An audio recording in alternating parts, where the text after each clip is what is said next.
you're a rabbi, but your main focus is talking to Hasidic couples before they get married about sex. Is this correct? And not only to Hasidic couples. All Jewish couples. Every couple. Catholic. Yeah, it's a universal thing. Okay. I think most people are into it. I actually wrote a book on the subject called The Joy of Intimacy. And the theme of it is that intimacy is sorely lacking in our relationships. It's like nothing is intimate anymore. Since the 60s. When they took all the intimacy out of intimacy. So the 60s movement.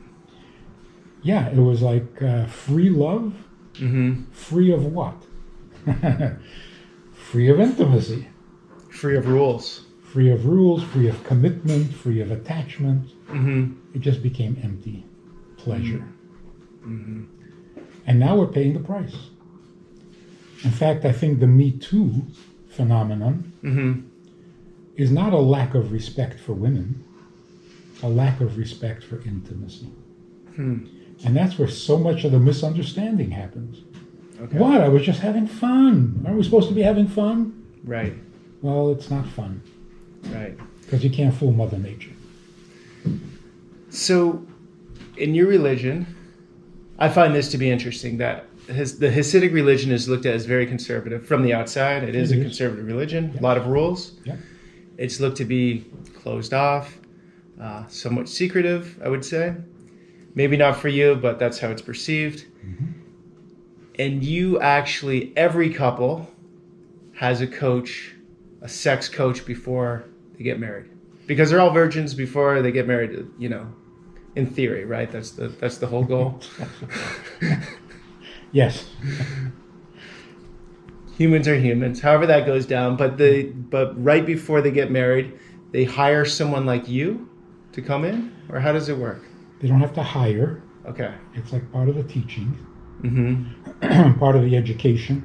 It's marriage counseling, premarital, not sex counseling. Oh, okay. And that's one of the important points. Sex is not treated as some exotic subject. Okay. It's life. Right. It's marriage. It's why we're here. It's how we're here. Yeah. Yep. Just didn't happen. Okay, so you don't have the talk. You know how American couples, right? They're going to sit their kid down and have the talk. Terrible. Bad idea. Yes. Why? Because you're treating it like something out of the ordinary, taboo, or dangerous, or scary, or just talk. Don't make it the talk. So, I don't know how far I can go with this. I'm going to try though. Let's just pretend I'm, you know, a Hasidic Jewish man coming in, about to get married. What are we going to do here? What's our talk? And it's not the talk, I understand, okay. But what's our talk? So there are two themes. One is intimacy versus sex. Okay. And the other is male and female. These are two areas in which we are so dismally ignorant. How so? Wait, anybody talk about sex? To me? Yeah. No. What? Nothing. I grew up Protestant. It's a taboo subject. Zero. I had to figure it out. Right. It's assumed you'll figure it out. The birds and the bees figured it out, you'll figure it out too. Right. Well, like somebody said to me, I don't need God to tell me how to have sex. Yeah, that's true. But if you want intimacy, you need a little coaching. Intimacy takes a little thought. Sex, yeah, you know. You'll figure it out eventually, but it would be helpful to have some say tips in the beginning. Know what you're doing. Yeah, because if not, you end up with some scars. Right? Scars. Yeah. Emotional scars? Yes. You get hurt, you get embarrassed, you get intimidated, discouraged, or a little too proud of yourself. Right. Depending on which way it goes. Good point. So you're more involved with teaching intimacy. Yes. Okay. Because that's what's missing. Really. So I heard, well, actually, I learned a couple weeks ago from a rabbi that in your religion, you don't touch the woman for 2 weeks out of each month. Right. Explain that a little bit. During the time that a woman is having her period, Uh-huh. she is not as receptive, and therefore no go. No go. No intimacy, and you don't start anything. No kiss on the cheek, good morning. No. Okay. No shoulder back massages, nothing. No. Off the limits. Too intimate. Okay. And that's another thing. What exactly is intimate? A kiss is not intimate. A hug is not intimate. A massage is not intimate. A kiss can be intimate. It better be. Yeah. Not only it can be. It better be. Yes. Because we've reduced so much of the intimate. We've turned it all into recreational. Pleasure. Yes. And then we complain. There's nothing intimate. Well, you did it. Okay. You did it intentionally. So here, that's one of the rules. There is no such thing as a partial intimacy. Mm-hmm. If you're going to kiss, make it a kiss, not a peck on the cheek, which is like neither here nor there. So I'm going to be coming out of here changing some of my behavior, maybe. Yeah. Okay. It's very practical stuff. This is a free session. It's very practical. So I will give my wife a peck on the cheek sometimes, and then intimate kisses the other times. So you're saying go intimate or don't do anything. Yes. You'd be surprised at how intense it becomes. How old Which are is you? what it should be. How old are you? 74. And you're still practicing this? Well, now you're getting personal. What? Your Yes. kiss? You still kiss your wife? Yes. Okay. When I'm in the mood. When you're in the mood. Not as a routine. Okay. Right? Same thing with saying I love you. It's lost all its meaning. Everything in repetition all the time loses its meaning, right? Hi, I love you. Bye, I love you. Okay, I love you. Let's get divorced. Okay, I love you. Okay. So where do you think society is falling short right now? Since you're here to help people, what's the biggest problems that you So see? get right to the issue, Yeah, please to the jugular. do it. The relationship between husbands and wives has become pornography.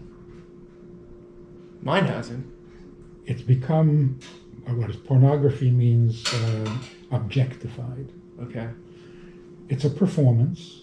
You're supposed to achieve a certain degree of satisfaction or pleasure. Some people are really good at it. Some people are not good at it, and they need coaching and counseling and pills and toys, and it's pornography. Here's the difference between intimacy and just sex. Okay. Intimacy is about us. Sex is about it. Mm-hmm. So after a couple have been intimate, and the husband, for example, says, how was it? See, that's pornography. How was it? There was just us. Because it became objectified somehow? It became an objective, Okay. a performance, and something other than us. It's almost like a triangle. There were three of us in the bedroom. There was me, you, and it. What's a better way to phrase it? Intimacy means two people merging with each other. There's no it. Becoming one? There you go. What if by coming together, they both accelerate, but they're still separate, or you think they come together as one unit? How's that possible? They become one, where they become literally inseparable. They can't imagine being without each other. Yeah. But then again, they're two people in everyday life. Don't you think there are basic tenets like respect and trust? Oh yeah. That has to be very solid. And until you have that, you can't build anything. Yes.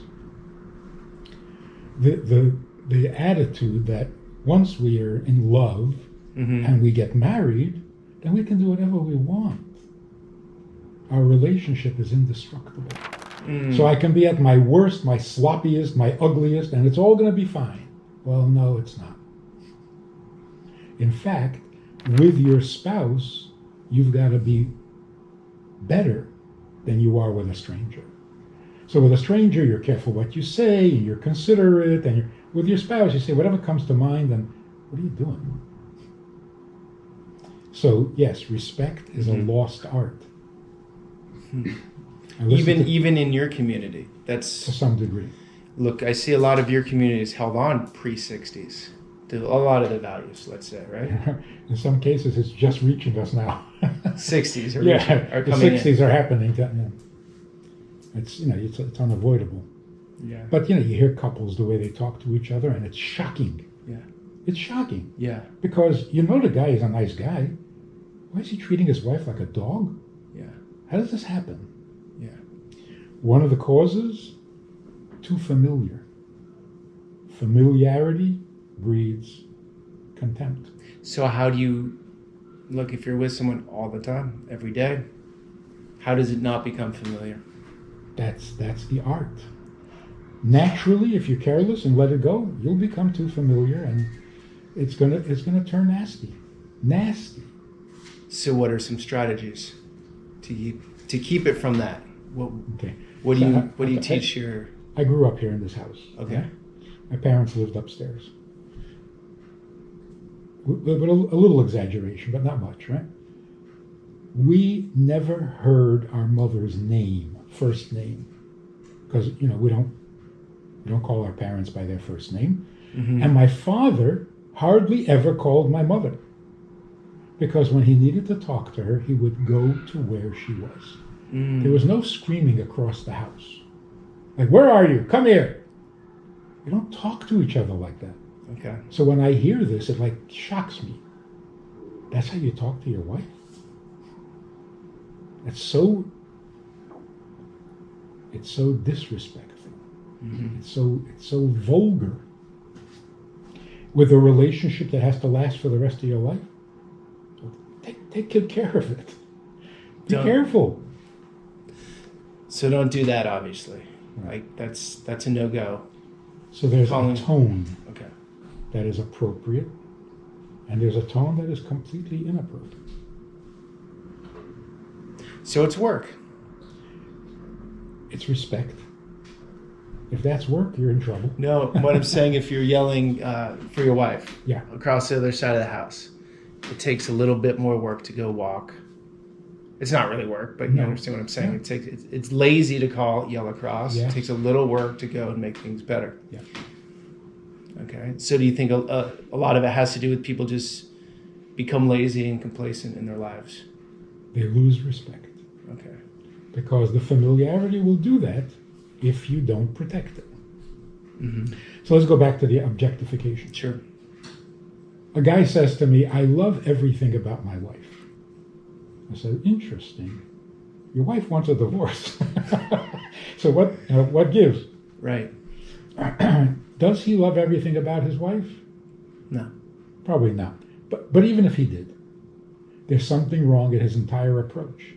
He loves everything about her. He doesn't need her. So again, it's things. He loves this about her. He loves that about her. So it's this and that. It's not her. He likes things that make him happy or feed his ego, right? What he's getting from her. Right. And it could be very noble things. She brings out the best in me. She makes me a better person. Okay. Mm-hmm. But is that her? So I asked this guy. I said, you love everything about your wife? Yeah. Do you love her? He says, I told you, I love everything about her. I said, no, not about her. Her. He says, I don't know what that means. And here's the kicker. If that's how they're living, mm-hmm. and they're happily married, he loves everything about her, she loves everything about him. Mm-hmm. And yet, they each feel alone in the world. And that's the dangerous part. That feeling of aloneness, it's literally dangerous. You think it's a big problem? It's a huge problem. What about the Hasidic community? I know statistics, I don't know the exact number, but roughly 50% of Americans get divorced, right? Married couples get divorced? Something like that. What about in the Hasidic community? Much lower. 20? I don't know. Okay. Unfortunately, there is a statistic which shouldn't even exist. It should be so rare because marriage is a fantastic institution. Mm-hmm. We can't live without it. Mm-hmm. We can't be a society without it. And we can't get rid of that aloneness without it. It's the only cure. You guys have that figured out quite well, from what I've seen. Yeah. The aloneness problem. I don't see much aloneness going on in these streets. Right. But it's a very deep and profound need. Mm-hmm. You can have tons of friends and you're all alone in the world, which is what's happening to Americans. We're very outgoing, we're very friendly, we're cosmopolitan, mm-hmm. We've been everywhere, mm-hmm. even the Ukraine. Mm-hmm. But you come home and it's just me. In England, they actually started a department in the Ministry of Health. Mm-hmm. They opened a special department to deal with the crisis of loneliness. Mm-hmm. Because when you feel alone in the world, your immune system crashes. That's a good thing. All right, maybe like millions of hits. Maybe I'll ask off camera then. Yeah. This sensitive topic. But tell me if you don't want me to post it. It's fine. Look, in Hasidim, all this, cameras, internet, whatever, is a distraction from the void, from God, right? Not if you use it properly. It's a wonderful tool. The internet's a wonderful tool. YouTube, Instagram? Oh, yeah. Are you on Instagram? I think so. On YouTube, everywhere, I think. Maybe not TikTok. Yeah, me neither. That looks annoying. Yeah. Okay, so let's walk through a case study, because I'm sort of getting what you're doing. I'm understanding your thought process of this. But if a couple, how does it work? They schedule an appointment with you. They come in together, sit down at a table, mm-hmm. and then how does it go? Usually it's separate. Okay. Talk to one at a time rather than together. Because what the guy needs to hear is a little different than what she needs to hear. How so? Male, female. Okay. So men are what, more aggressive and female are more emotional, or what? No. Okay, what would the difference be that you would explain? Okay, so on the subject of male and female, mm-hmm. A woman getting married is looking for someone she can lean on. Her rock, right? Somebody that she can support and follow and nurture. Mm-hmm. That's the nurturing nature. The man, on the other hand, has to feel that he has something to offer, he has something to bring to the table, and that he is the provider, the giver. Mm-hmm. She is the receiver and the nurturer. Mm.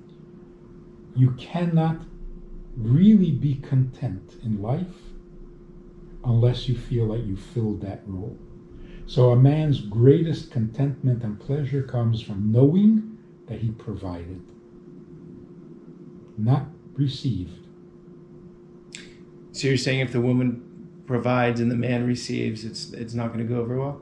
It will not go over well. It's a biological thing? Or cultural? No, it's natural. It's natural, okay. It is male psyche, female psyche. Okay. It could be biological. So they come in, you teach them a few different things, but perhaps give us a summed up version. of what you would say. What would you would tell the guy? What would you tell him then? So the main point is, Yeah. you're marrying her, Mm-hmm. not something about her. And the reason you're getting married is biblical. There's no other reason. It's not like it's a good idea. Mm-hmm. Convenient. No, it's not. It's a biblical idea. It's part of the religion. Mm-hmm. God says, be married and become one. So the objective is to become one, to unite. In order to unite, you got to get all of those things out of the way. Because anything comes between you. It stops being about each other, becomes about the thing. Okay. So here's the real shocker. You're getting married because you're looking for love. You'll never have intimacy. Because you're looking for love, not for her. Mm-hmm. And that's why if she doesn't love you, it's over. Yeah. There's no relationship other than the love. So technically, you are married to the love, not to her. So then it could mean there could be many matches for someone. Many possibilities. There's not one specific person on this planet for each person. There If really it's going is. for the love, Right. Right. that transpires through everything, right? If you're looking for love, you can love just anybody, almost. But then you're marrying the love. It is no better, really not. It is no better than marrying for money. In fact, money is more practical. If you enjoyed this conversation or this topic, and you're looking for more information, or you want to hear it again from another angle, there is a way to do that. And that is in this book. It's all there. Order it from Amazon. You can read it, reread it, and share it. We have a Sunday night program for VIPs that you might be interested in. It's informal. It's questions and answers. It's conversation. It's really relaxed. It's really pleasant, enjoyable, informative, and kind of community-like. It's a Sunday night program. There's a Wednesday morning program for the VIPs, and there's a Wednesday night program. All of it just conversation, casual, laid back, unscripted. So join us. Take a look. Click the link below and see which of the three suits you best, and join us for some enjoyable conversation.